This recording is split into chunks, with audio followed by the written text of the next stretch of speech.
just leave. It's your boy D. I'm sorry. We're in a homeroom with Smooth. Class is now in session.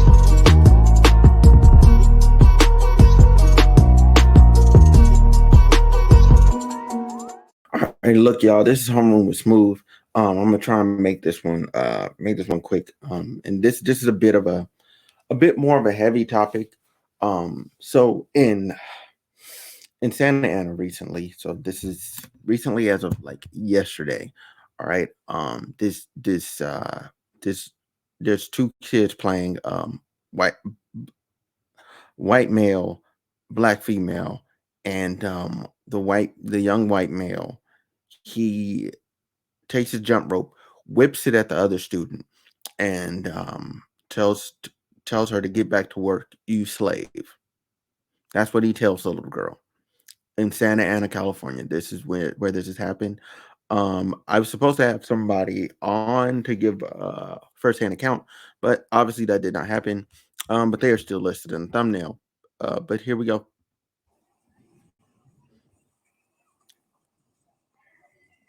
This is the mother arriving to the school. Where's the principal at? Where's the principal? Is the principal up here? Where's the principal? I need parents too, because I guess the little boy was swinging a rope at her today, talking about get to work, slave or something. I don't know who the little boy is, but I'm pissed. I'm like so mad right now because I don't know who these parents are. But I'm ready to look.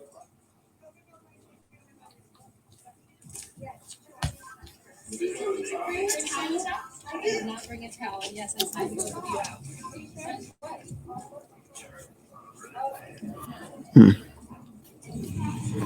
Okay. All right. She ends up going out here, and this is this is she's waiting for her, and then it goes to the next. Let's see. Share the screen. Boom, boom, boom. All right. So then we go to the next video, and the next video it has, goodness gracious, too many videos on my screen. Her walking up to the police. I believe this is with the principal. Parents, get out the car. Get out the car. So, Mr. Rosman, our fifth grade teacher, came to the school and told me that Harris shared with him that another student had a jump in his hand, and that he playfully, her words were, he playfully like whipped it in front of her and said, "Get back to work, you son." So the student had already gone home today. So I'll be dealing with the discipline issue tomorrow. I called mom to let her know what Harris had shared with me. Mom was really upset, and she wanted to know the name of the student, the family. She wants to. She said, "I want to do the same with them. I want to kick their ass. I want to beat their ass." She's visibly upset, and she would like to file a charge. Yeah, I want to press charges on him. Okay. As you can see, that's the daughter. The mother's the one holding the camera, and that was the principal there.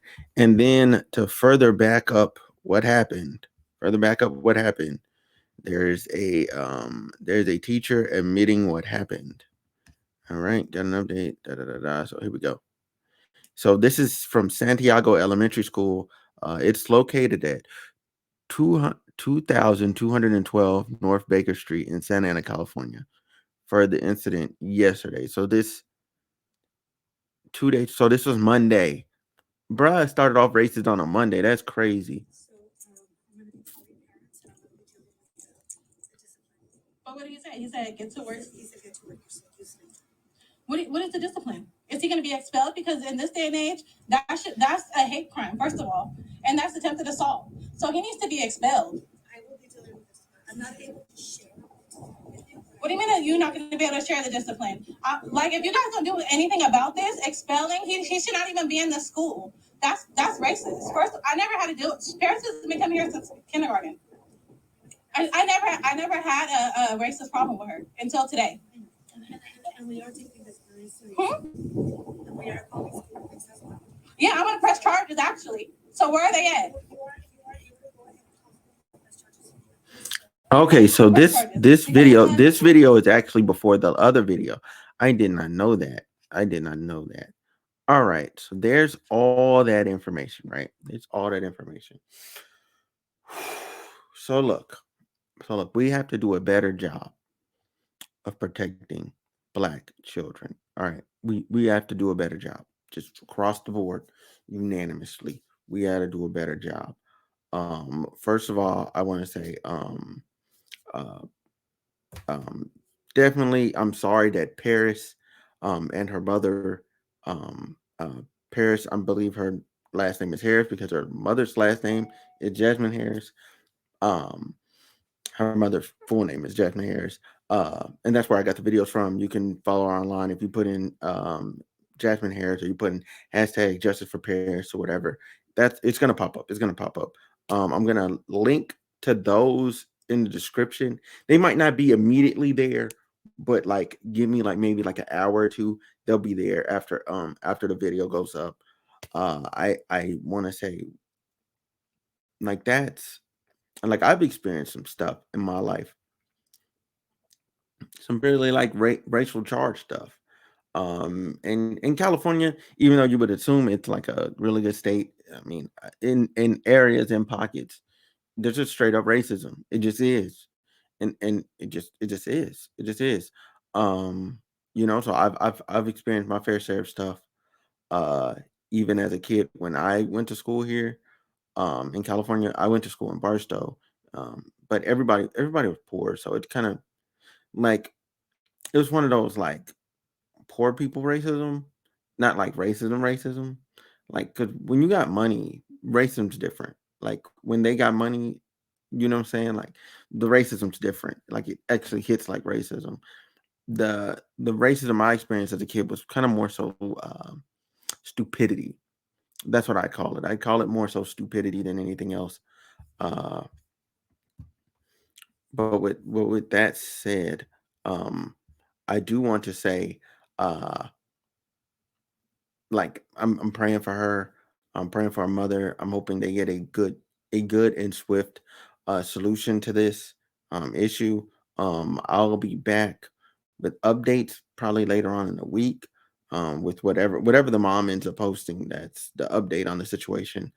Uh, so yeah, but one thing I did want to step into and to have like a more broader conversation because that's pretty much it. That's the issue, and that's where we're at right now.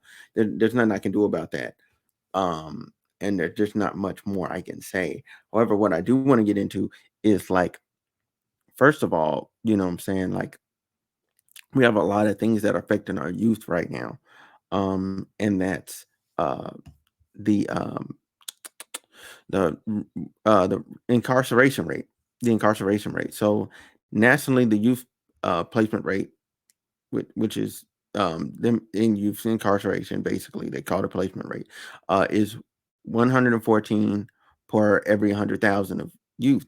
The black youth placement rate was 315 per 100,000. So for every 100,000 kids, there's 315 of them that are being placed in in what you call it in jail in juvenile detention facilities versus their white counterparts in which has had a placement rate of 72 per 100,000. The racial disparities grew by more than 10% in 11 states and decreased by at least 10% in 23 states and the District of Columbia. So you know what's crazy about that? You know what's crazy about that is that you know is that increase in 11 states going up by 10%. I wonder which 11 states it was because it was enough to offset the 23 states that went down by 10%, which is quite sad. And we can go over that. We can just laundry list the list of reasons why youths are being incarcerated.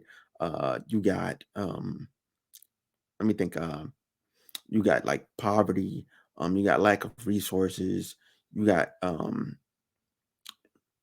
just poor environments, and then you have like residual effects of, you know what I'm saying, like I'm gonna get back a little hit for this, but you know what I'm saying, people are gonna come at me for this. But you would kind of have some lack, some semblance of lack of parenting or accountability for people's children. People aren't holding their children accountable, or they're teaching their children bad ways that they were taught, you know. And that's not good either. Because it's kind of like this snowball, and it's kind of like this, oh well, that happened with my grandma, that happened with my granddad, that happened with my dad, that happened with my dad, you know what I'm saying? My dad, my mom, excuse me. And then, you know what I'm saying? Then it comes up with the child, and the child's going through the exact same issues. Um, and and I would say, you know what I'm saying, that some, not a really small percentage, is like lack of parenting.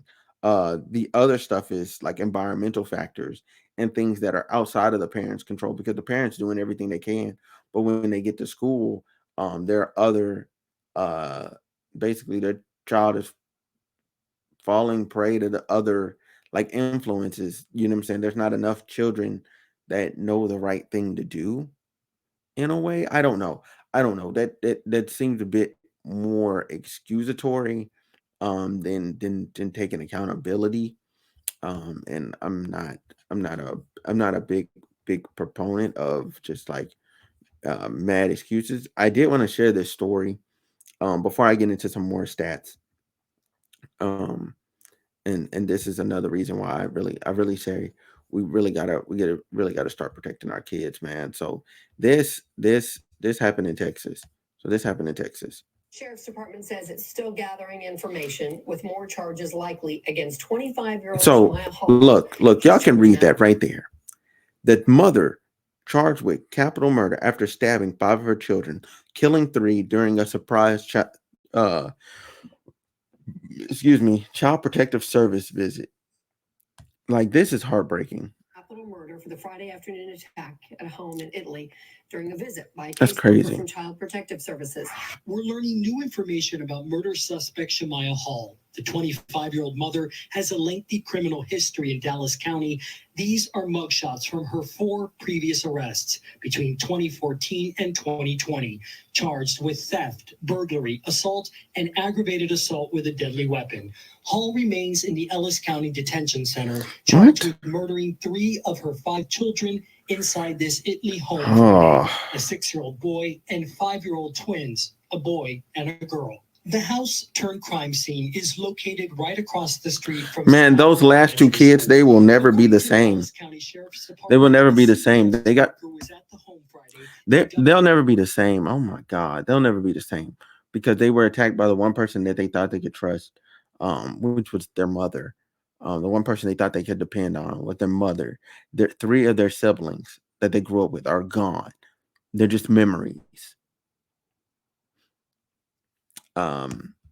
Man, I'm gonna let this finish. Home visit. For reasons we do not know yet, the worker made an emergency call to remove all 5 of Hall's children from the home. By the time police arrived just minutes later, the 3 kids were dead, and Hall's 2 other children, a 4-year-old boy and 13-month-old girl, were seriously injured. Oh my God. According to investigators, Hall was arrested and taken to jail. The motive remains unclear. And we don't know the conditions of the other 2 children. Oh my God. Tonight, the Ellis County District Attorney, meanwhile, Wow. office saying that they will not be releasing the arrest affidavit because of the fact that the children, the victims in this case, are children. We are also awaiting an update from CPS. Which is fair. Which is fair. All right, Alex, thank you. Wow, man.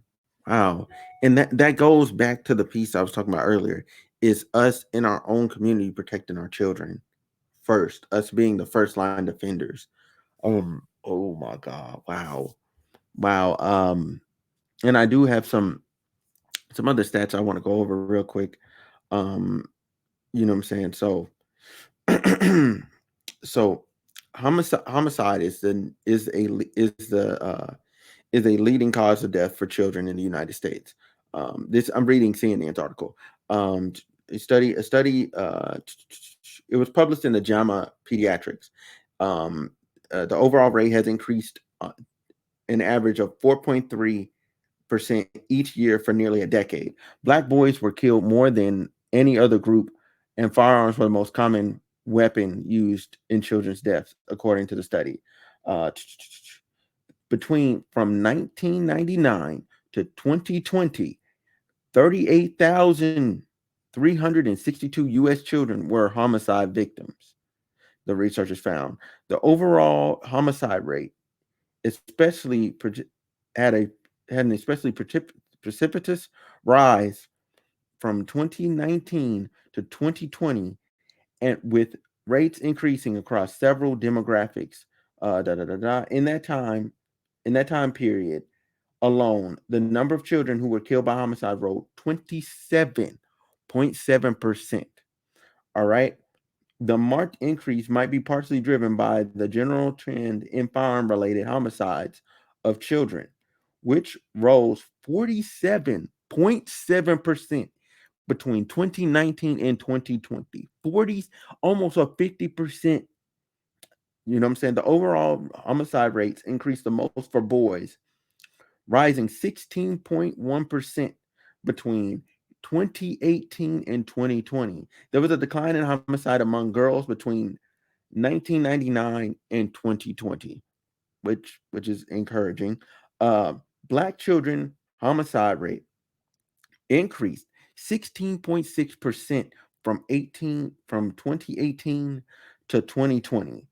Black and Hispanic children have been victims of a steady increase in homicides since 20, 2012 for black children and 2014 for Hispanic children. Let's see. Where is the rate thing? Because the rate thing I found to be quite crazy. Black boy, here it goes. Black boys ages 16 to 17 had a homicide rate that was 18 times higher than white boys and 4.6 times higher than in Hispanic boys. 16 to 17. That means they're not even being able to become men. They're not even able to become grown yet. And they're being wiped off the face of the earth. What do we do? What do we do? That's the question I want to leave y'all with at the end of this podcast. What do we do? If you guys want to show support to the first story, there's going to be a link down in the description later. And I highly encourage you to support her. Uh, man, and I'm literally asking, like, what do we do?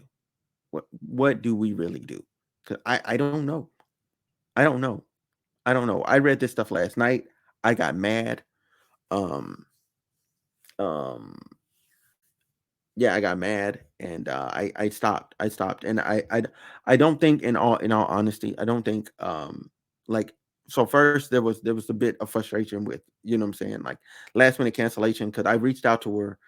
She was gonna come on, and then that didn't happen. So that last minute cancellation, that kind of like threw me for a loop, because then I had to reprogram this whole episode and how I was gonna do it. Um, um, and then on the flip side of it, I got to reading these stats, and I just decided I'm going to bed.